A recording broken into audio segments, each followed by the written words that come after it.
Artinya ketika Allah Subhanahu wa taala menutupi aib-aib kita, itu bentuk sayang Allah kepada kita. Dan telak pada hari kiamat, kalau kita memang ditakdirkan Allah Subhanahu wa taala mendapatkan hisab yang mudah, apa kata Allah? Allah mengatakan satartuka fid dunya wa ghafartu lakal yaum. Dulu di dunia kata Allah, kututupi aibmu. Sekarang di akhirat ku ampuni dosamu. Nikmat mana lagi, kawan?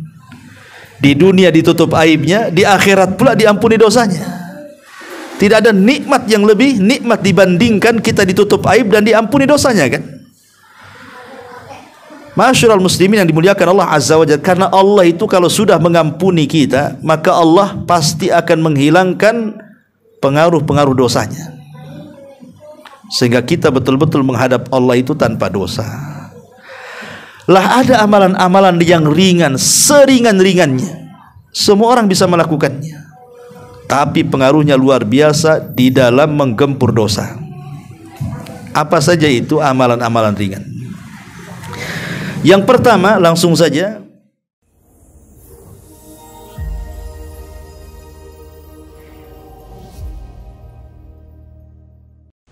alhamdulillah, segala puja dan puji hanya milik Allah Subhanahu wa taala. Salawat dan juga salam kita hadiahkan kepada Rasul kita Nabi besar Muhammad sallallahu alaihi wa ala alihi wasallam. Hadirin dan hadirat yang dimuliakan Allah Subhanahu wa taala, alhamdulillah di malam hari ini kembali kita bisa duduk di tempat ini, tentu dalam rangka thalabul ilmi, dan biasa kita mengkaji tafsir surah pendek dalam juz amma. Tapi malam ini mungkin tema kita buat tema nasihat saja, tema ringan-ringan saja, tetapi insyaallah bermanfaat untuk kehidupan kita sehari-hari. Apa itu amalan-amalan ringan, tetapi kalau kita kerjakan atau kita lakukan bisa menghapuskan dosa-dosa kita sepanjang kita hidup. Allah Subhanahu wa taala, tentu yang dimaksud amalan-amalan ringan di sini semua manusia bisa melakukannya, karena tidak harus menginfakkan semua harta, atau tidak harus kemudian kita berperang sehingga kemudian harus meregang nyawa. Artinya amalan-amalan ini tidak sampai ke situ. Semua orang bisa melakukannya, baik laki-laki atau perempuan, baik anak-anak, orang dewasa ataupun orang tua bisa melakukannya. Taib kita mulai dari satu ayat dalam surah Asy-Syura ayat 25. Allah Subhanahu wa taala mengatakan, wa huwa alladhi yaqbalu taubata an ibadi wa ya'fu anis sayyiati wa ya'lamu ma taf'alun. Allah Subhanahu wa taala berfirman, dialah Allah yang menerima tobat-tobat dari hamba-hambanya dan juga memaafkan seluruh kesalahannya, dan Allah tahu apa yang kalian lakukan. Di dalam ayat ini, ikhwatu fiddin yang dimuliakan Allah Subhanahu wa taala, Allah Subhanahu wa taala dengan kelembutannya dan dengan kasih sayangnya seolah-olah ingin mengatakan kepada kita, kalau seandainya di antara kalian wahai hamba-hambaku melakukan sebuah dosa maka Allah Subhanahu wa taala akan membukakan pintu selebar-lebarnya.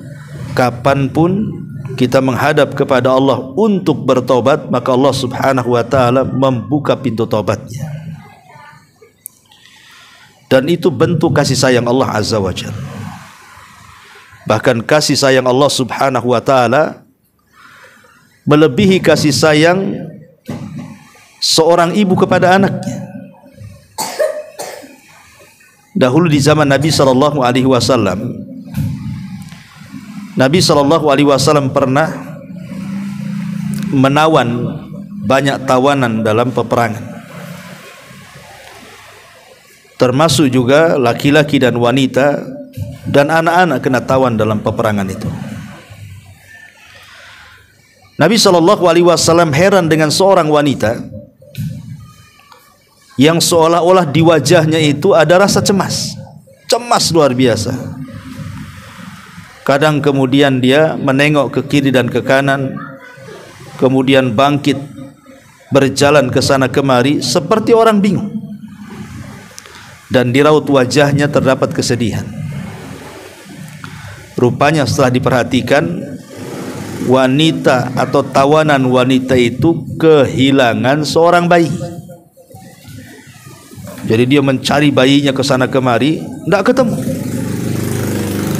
Sampai kalau seandainya ada seorang wanita yang menggendong bayi, maka dia akan datang kepada wanita yang menggendong bayi itu, dikhawatirkan itu bayi dia, saking kehilangannya kepada seorang bayi itu. Tiba-tiba setelah dia lelah letih mencari bayinya, bahkan hampir putus asa, Allah Subhanahu wa taala takdirkan ketemu pula bayi itu. Saking bahagianya, maka wanita itu memeluk bayi itu, menciumnya, kemudian langsung menyusuinya.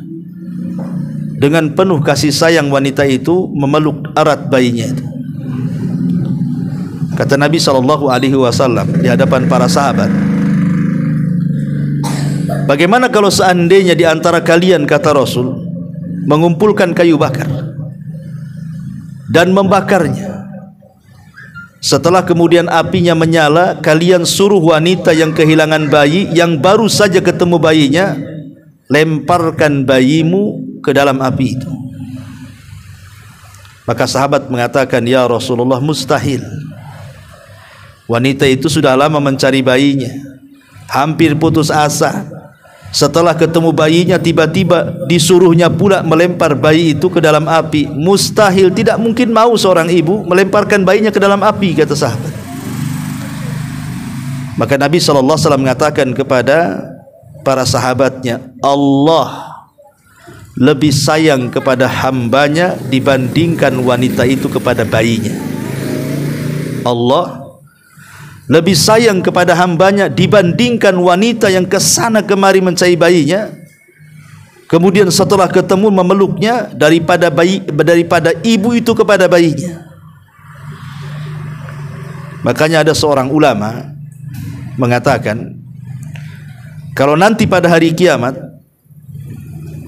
kemudian aku disuruh memilih siapa kira-kira yang akan menghisabku,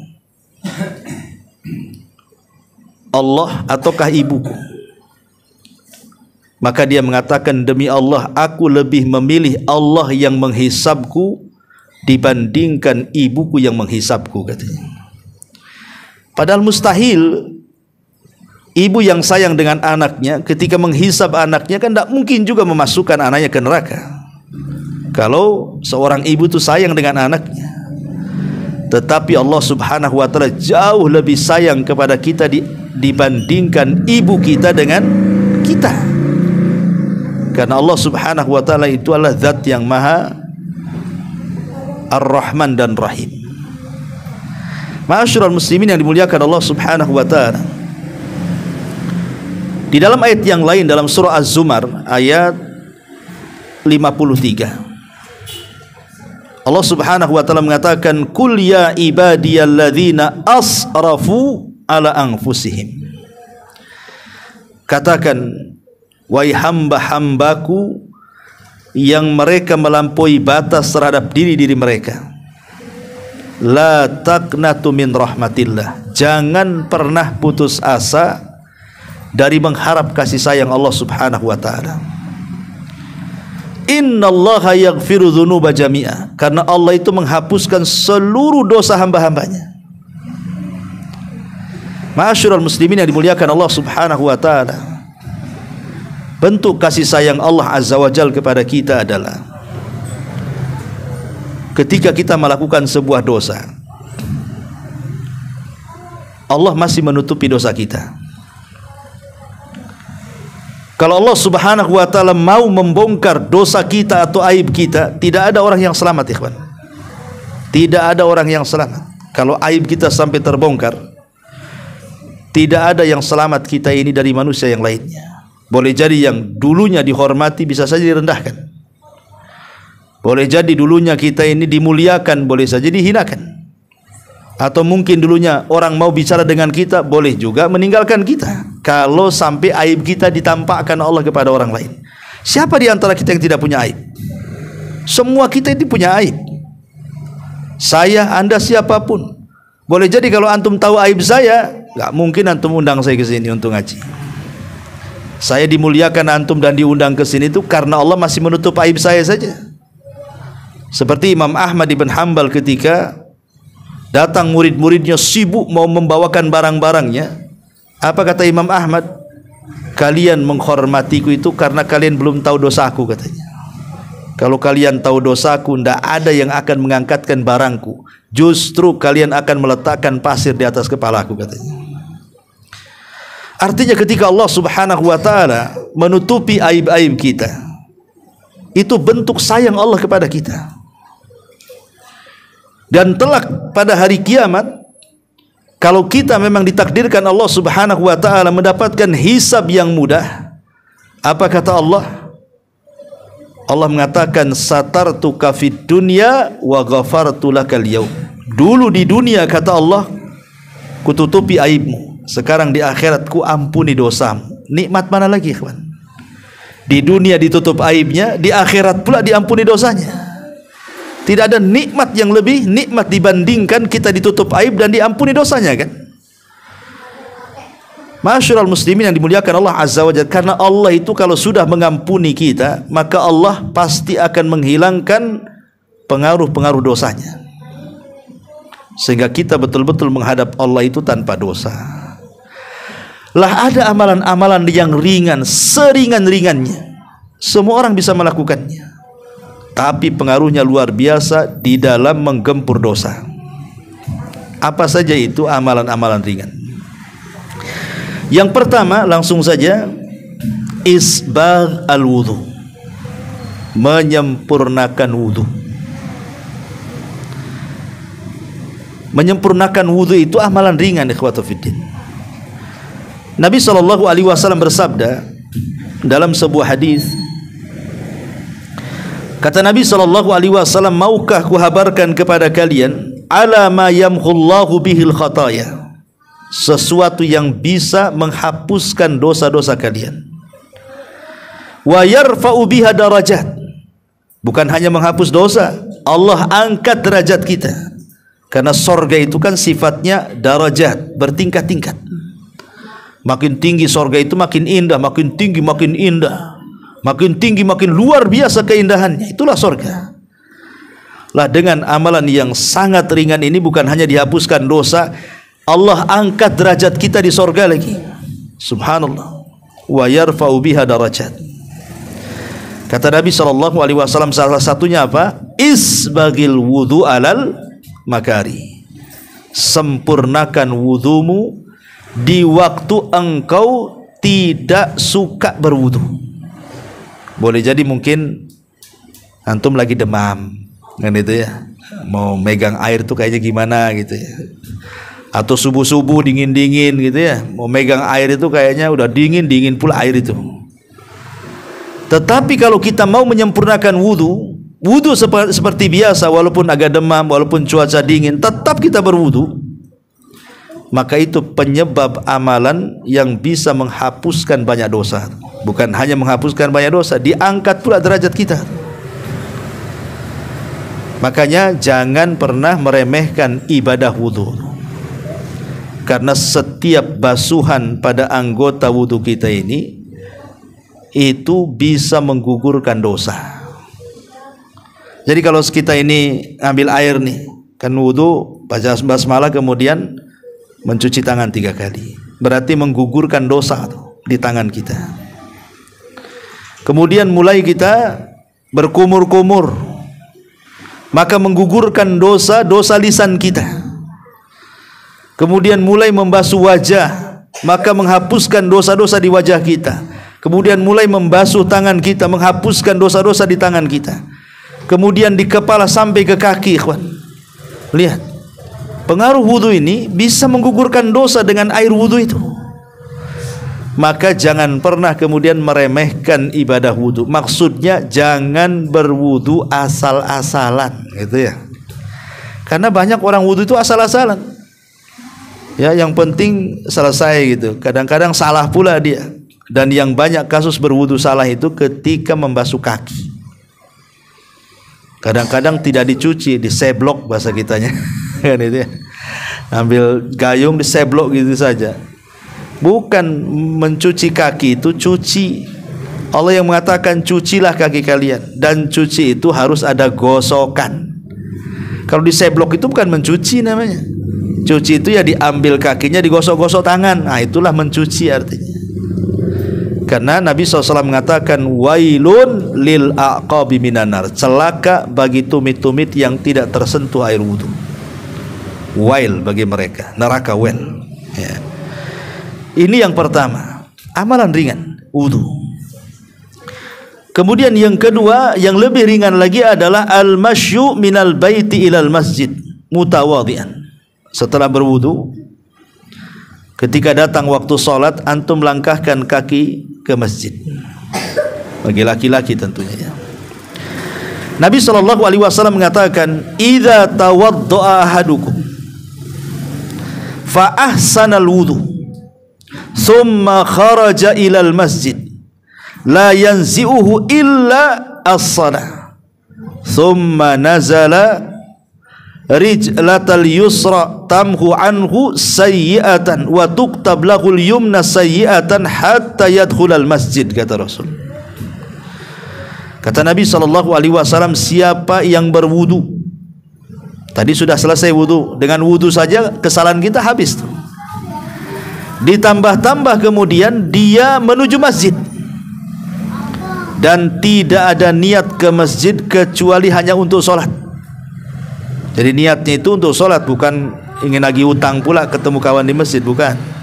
Memang ke masjid hanya untuk sholat ya. Kemudian dia pun melangkah ya, kaki kiri kaki kanan dia langkahkan, diayunkan dari masjid, dari rumah ke masjid itu. Maka Nabi SAW mengatakan, yang kaki kanan, yang kaki kiri, nazala rijlatul yusra, ketika kita melangkahkan kaki kiri saat melangkah itu, maka dosa-dosa kita akan gugur. Dan ketika kita melangkahkan kaki kanan, maka akan dicatat 1 pahala sampai dia masuk masjid. Coba bayangkan kalau antum dari sini, anggaplah masjidnya 100 atau 200 meter dari rumah, antum melangkahkan kaki kiri kanan sampai ke masjid itu berapa coba jumlahnya? Kita tidak pernah menghitungnya kan. Kalau ngitung malah susah jalannya. 1, 2 malah susah kalau gitu. Tapi kita tidak bisa menghitung lah berapa langkah kanan, berapa langkah kaki kiri itu sampai ke masjid. Coba bayangkan, setiap kaki kanan melangkah dicatat 1 pahala, setiap kaki kiri melangkah hilang pula 1 dosa. Luar biasa gitu ya. Ini kan ringan seperti ini ya, tapi sekali lagi orang yang seperti ini syaratnya 2. 1, dia berwudu dari rumah. Yang kedua, niatnya untuk sholat.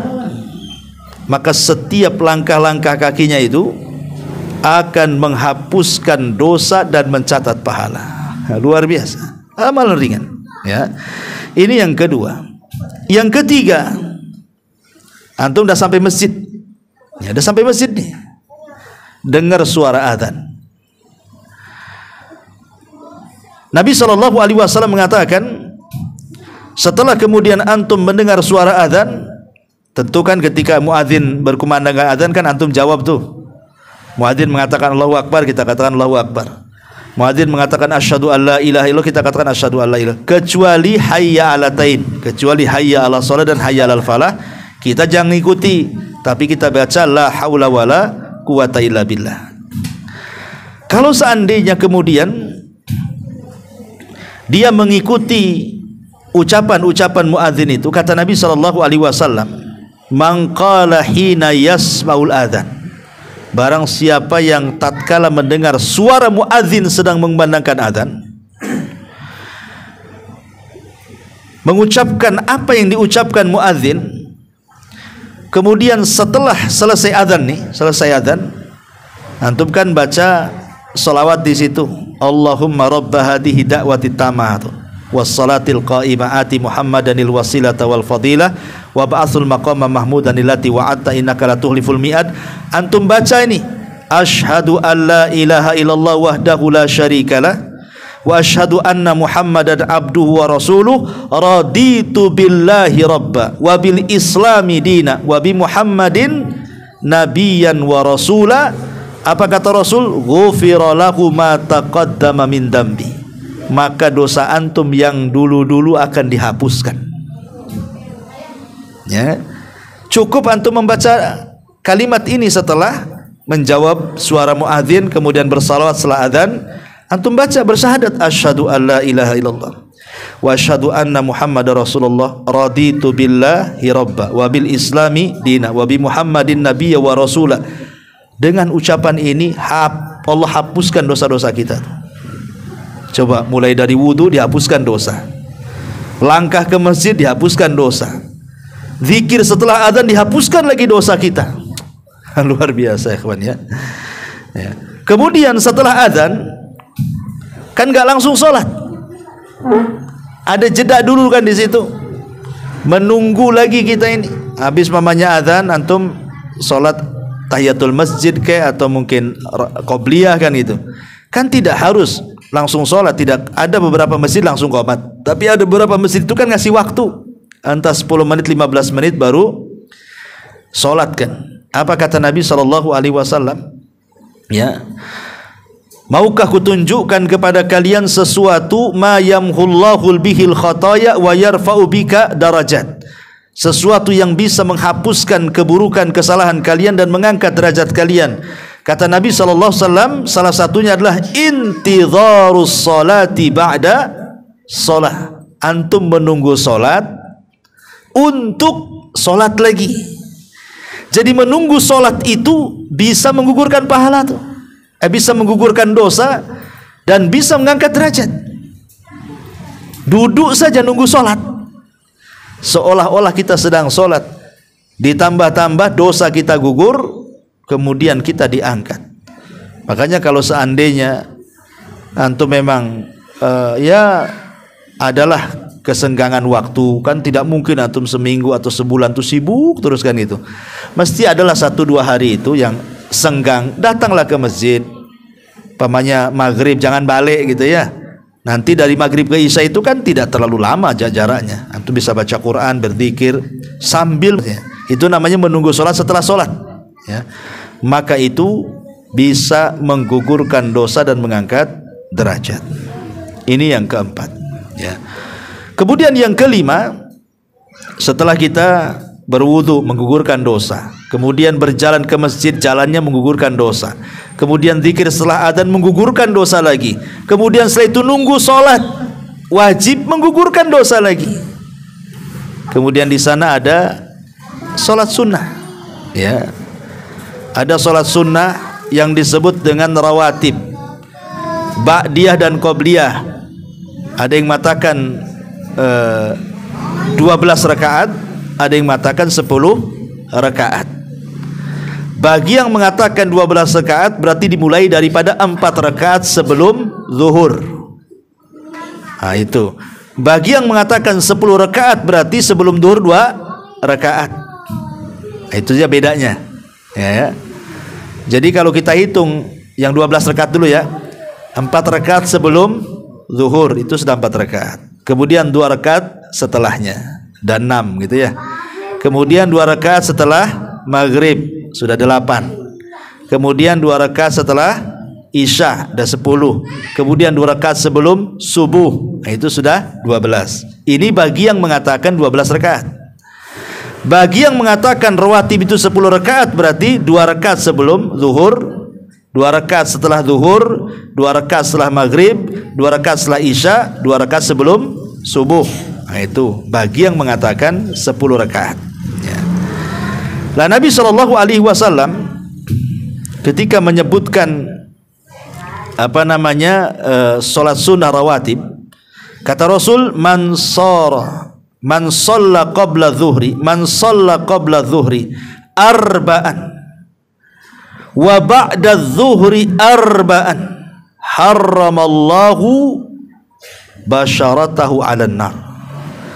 Siapa yang salat 4 rakaat sebelum zuhur ditambah 4 rakaat setelahnya, maka Allah haramkan neraka pada dia. Ketika Allah haramkan neraka berarti ada kaitan dengan pengguguran dosa. Karena orang masuk neraka itu karena dosa. Ketika dia dihindarkan dari neraka berarti memang dosa-dosanya digugurkan. Itu maksud di pendalilannya itu. Berarti sholat rawatib itu juga luar biasa, bisa menggugurkan dosa. Bahkan lebih daripada itu bisa menempel kekurangan-kekurangan yang kita lakukan pada sholat wajib. Boleh jadi ketika sholat wajib itu antum menghayal, melamun, tidak fokus, tidak tumakninah. Dengan rawatib itulah bisa nempel-nempel yang wajib itu. Ini yang nomor 5. Yang nomor 6, al-muhafadhatu ala salati amsi wa qabla ghurubiha. Hendaklah kita menjaga 2 salat. Yang lainnya dijaga juga maksudnya. Tetapi khusus 2 salat ini harus lebih dijaga lagi gitu maksudnya. Salat-salat 5 waktu harus dijaga. Hafidhu ala salawati was salatil wusta, kata Allah. Jaga oleh kalian 5 waktu salat. Terutama ini 2 salat. Kata Nabi SAW, la yalijin nar ahadan, la yalijin nar ahadan, tidak mungkin disentuh api neraka khusus orang ini, kata Rasul. Siapa? Man shalla qabla tulu'i syamsi wa qabla ghurubiha.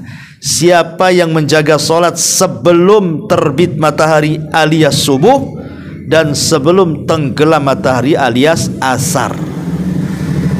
Ini 2 salat ini keutamanya besar. Sampai-sampai Rasul mengatakan tidak akan disentuh neraka. Coba ingat, tidak akan disentuh neraka, artinya digugurkan dosa-dosanya itu. Memang agak berat memang ya kalau menjaga sholat asar lagi capek-capeknya pulang kerja, kadang-kadang masih di tempat kerja pula kan itu. Kemudian subuh lagi lelap-lelapnya pula lah disuruh bangun kan. Tapi lihat pahalanya luar biasa. Tapi bagi orang yang biasa melakukan ringan nih, berat itu karena tidak pernah melakukan, maksudnya tidak membiasakan, makanya berat. Tapi kalau orang membiasakan jadi ringan bagi dia itu. Ini yang nomor 6. Yang nomor 7,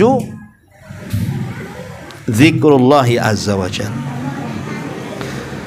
Zikrullahi azza wa jal maksudnya berzikir kepada Allah, baik dalam bentuk berjamaah seperti kita ini kan, dalam bentuk jamaah nih. Kita ini sedang berzikir sebenarnya. Ya, berzikir di majelis taklim. Karena afdhalul zikri, seutama-utama zikir itu mempelajari yang halal dan yang haram, yang berpahala dan yang tidak. Ya, ilmu agama lah itu maksudnya. Itulah afdhalul zikir, itu sebenarnya majelis taklim. Ya, jadi seutama-utama zikir adalah ketika di majelis itu diingatkan tentang hukum halal haram, hukum-hukum agama. Majelis ilmu itu seafdal-afdalnya zikir itu.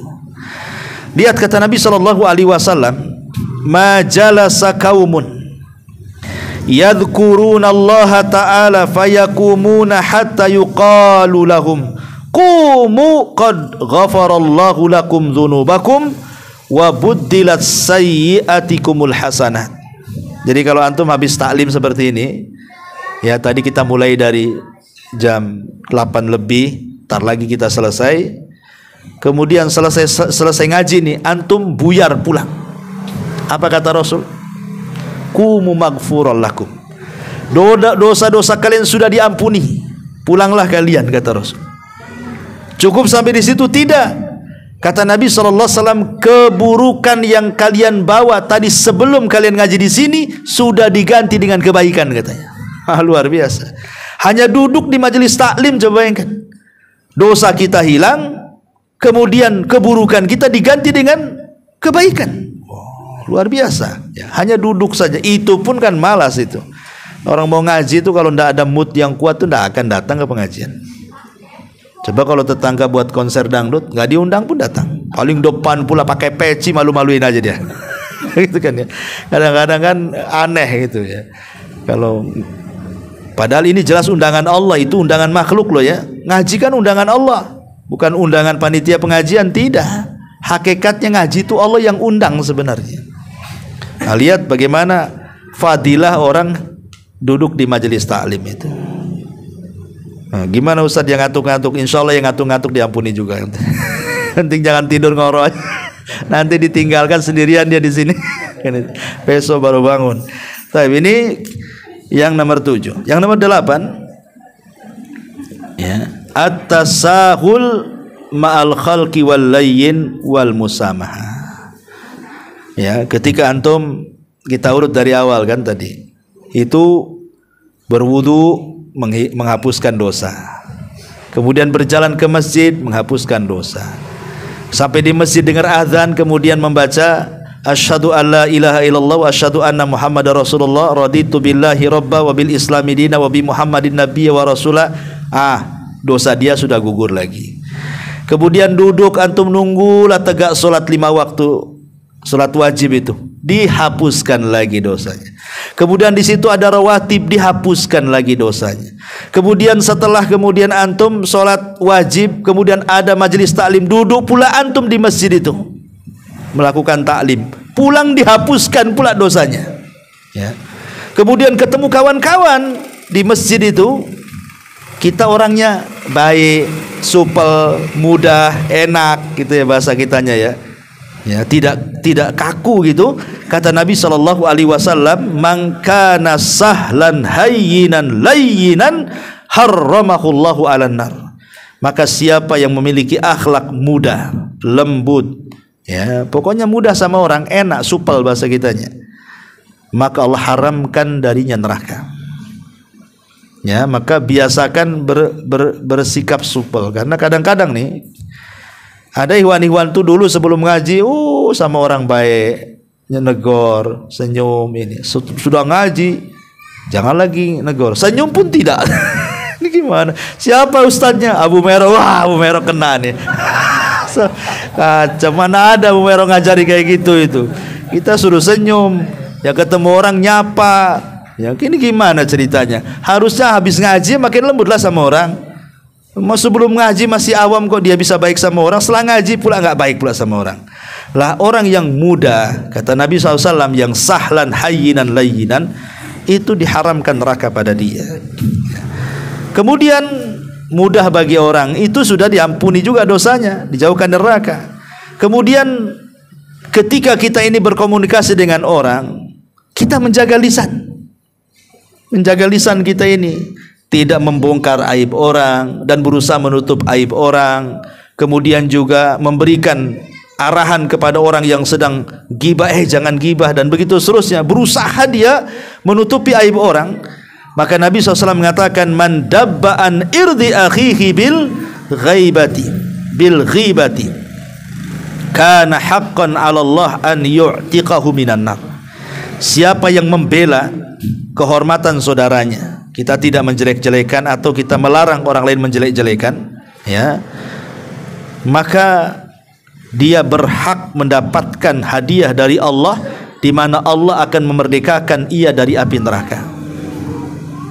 Ya, jadi kalau sudah ke masjid, udah ada majelis taklim, kemudian orangnya enak, kemudian lisannya kita jaga tidak menyakiti orang, menyakiti saudara kita, atau kita menasihati orang yang menyakiti saudaranya, maka Allah hadiahkan apa? Haqqan 'ala Allah, kewajiban bagi Allah, an yu'tiqahu minan nar, maka orang ini akan dimerdekakan dari api neraka, ya. Kemudian ma'asyiral muslimin yang dimuliakan Allah Azza wa Jalla, kalau seandainya mungkin di masjid atau kawan-kawan dengar pula, mana si anu tuh kok nggak ada, sakit Pak katanya. Kemudian antum katakan, oh kalau gitu kita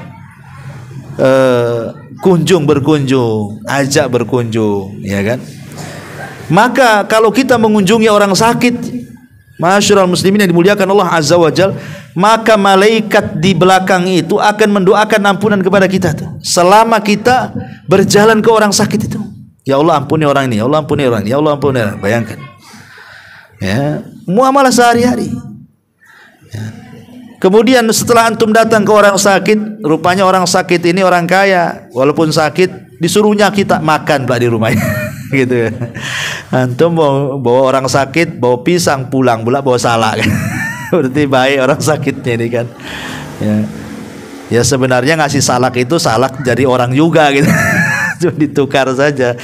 Tapi kalau seandainya antum disuruh makan di situ kan, kemudian antum setelah makan baca alhamdulillah, itu saja sudah penyebab dosa kita diampuni. Kata Nabi, man akala ta'aman summa qala alhamdulillahilladzi at'amani hadza ta'am wa razaqani min ghairi haulin minni wala quwwah ghufira lahu ma taqaddama min dambi. Siapa yang setelah makan dia mengucapkan alhamdulillah, zat yang telah memberi makan kepadaku dengan makanan ini dan telah memberikan rizki kepadaku tanpa susah payah dan tanpa daya dan kekuatan kecuali milik Allah, maka dihapusi dosa-dosanya.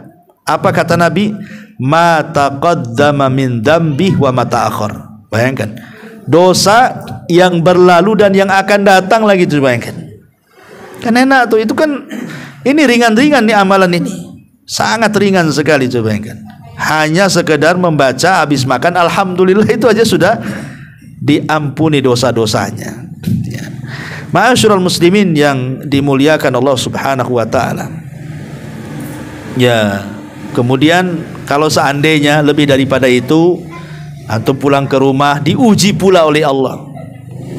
Diuji kesabaran antum, entah anak-anak, entah istri, entah kesehatan, entah ekonomi, pokoknya diujilah, kemudian antum sabar. Maka ujian itu juga bisa menggugurkan dosa kalau kita sabar menghadapinya.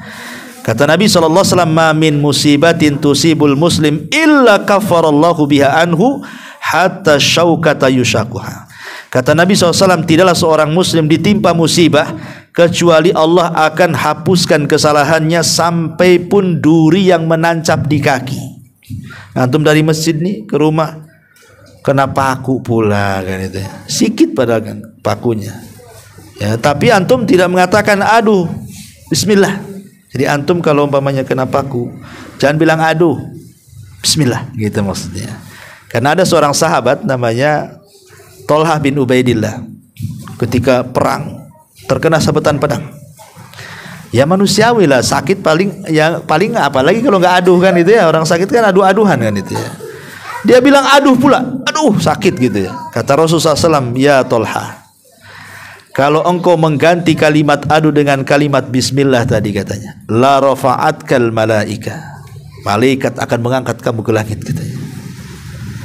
Ya, jadi biasakan kalau kita kena duri kaget, ya latahnya itu bismillah gitu maksudnya. Jangan kaget latahnya lain pula yang diucapkan. Itu kan ada orang yang kalau kaget latahnya macam-macam itu. Masya Allah, kadang-kadang ngomong enggak itu. Karena yang jorok-jorok pula dia ngomong tuh kalau dia latah. Ya minimal itu kalau memang mau yang ya tidak harus bismillah, umpamanya bahasa-bahasa yang di dalamnya itu ada zikrullah lah. Pokoknya kaget astagfirullah. Gitu maksudnya. Jangan kaget astaga naga, enggak, itu bukan. Enggak boleh ya, kan ada kaget astaga gitu. Astaga ini apa? Astagfirullah. Nah, boleh, itu kan ada zikirnya di situ ya. Subhanallah. Ya, yang penting dibiasakan kalau kaget-kaget itu pakai zikir lah. Jangan yang lain pula diucapkan ya. Inilah diantara amalan-amalan ringan ikhwatu fiddin yang keseharian kita mulai dari rumah loh ya. Dari rumah ke masjid, pulang lagi ke rumah, dosa kita sudah diampuni sepanjang hayat coba. Kalau itu antum lakukan terus-terusan sampai meninggal, tapak nggak husnul khotimah kita. Ya. Jadi jangan cerita amal-amalan berat lah. Yang ringan-ringan ini saja kadang-kadang kita ini tidak melakukannya. Apalagi kalau disodorkan yang berat kayak haji, umroh, jihad, mungkin pikir-pikir gitu kan. Kalau yang ringan saja tidak bisa, mustahil antum bisa yang berat ya. Ya, wallahu alam, masih ada waktu 10 menit kita bertanya jawab dulu ya. Silakan kalau ada yang mau bertanya. Iya. Assalamualaikum warahmatullahi wabarakatuh. Waalaikumsalam. Mengenai sholat sunnah rawatib yang 4 rakaat sebelum zuhur dan 4 rakaat sesudah zuhur itu apakah dilaksanakan 4 sekaligus atau dua-dua atau gimana? Dua-dua. Iya, 2 rakaat salam, 2 rakaat salam. Tapi Nabi SAW melakukan 4 rakaat sebelum duhur atau setelah duhur 4 rakaat itu dilakukan di masjid. Tapi kalau antum dilakukan di rumah 2 rakaat saja. Jadi Rasul itu kalau sholat di masjid setelah duhur biasa 4 rakaat. Tapi kalau pulang 2 rakaat. Itu maksudnya. Jadi kalau antum sholat di masjid dia buatlah 2 rakaat salam, 2 rakaat salam gitu. Ya, wallahu a'lam. Dan Abdul 12 rakaat itu sebaiknya di rumah apa? Ya, yang paling afdal sholat sunnah itu di rumah. Tapi boleh di masjid, kadang-kadang di rumah malas. Cuman kalau cerita afdol-afdolan ya di sholat sunnah itu memang Rasul selalu dilakukan di rumah. Kenapa? Karena Nabi mengatakan la taj'alu buyutakum al-maqabir. Jangan jadikan rumah kalian seperti kuburan. Kuburan lah tengok sepi, lewat aja takut kita. Jangan kayak gitu. Makanya jadikan rumah itu tempat ibadah juga. Ibadah sunnah di rumah, ibadah wajib di masjid gitu maksudnya. Ya, walaupun makanya kenapa kemudian wanita-wanita di zaman Nabi SAW dianjurkan untuk lebih banyak ibadah di rumah, untuk wabil khusus sholat gitu ya. Dan pahalanya sama. Ini laki-laki yang berjalan dari rumah ke masjid berjamaah dengan wanita yang sholat di rumah itu pahalanya sama, nggak beda pahalanya. Yang didapati laki-laki juga akan didapati wanita yang sholat di rumah. Tapi kalau seandainya wanita ingin ke masjid ya nggak apa-apa, mungkin karena habis sholat ada kajian. Kalau sholat di rumah tak dapat ngaji, ambil maslahatnya, ya nggak ada masalah.